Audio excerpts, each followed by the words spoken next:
It is outlined in the policy as to it's a form of bullying is a form of personal harassment, which is characterised by persistent and offensive, abusive, intimidating, malicious or insulting behaviour, and it goes on. So there is a definition there. Of course, it can be a difficult thing. It can be a degree of subjectivity around what's happening. Is it as straightforward as, yeah, it's definitely bullying, or is it someone's perception of bullying? And that needs to be explored. And that's where it's helpful to have those conversations with me, HR, union, just to try and tease out what's really been happening and getting that objective viewpoint and talking through various options to help you work that through. It can be a really difficult area.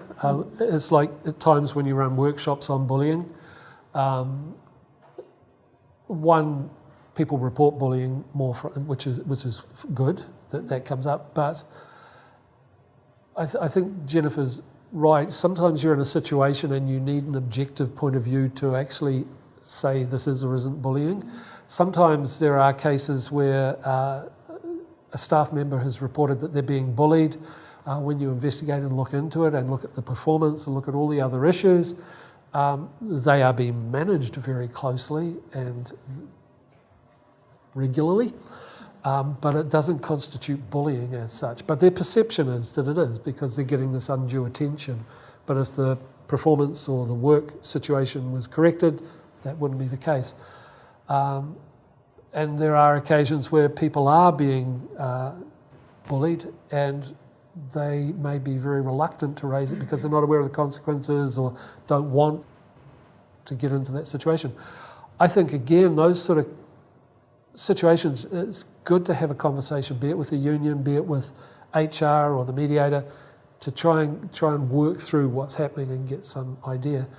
And I think the policy, I'm a huge supporter of the policies to try the lowest level solution first, to try and avoid the formal solution. And I think when people realise that those are options that are there, then that's helpful. One of the challenges we face is trying to raise the profile of the policy.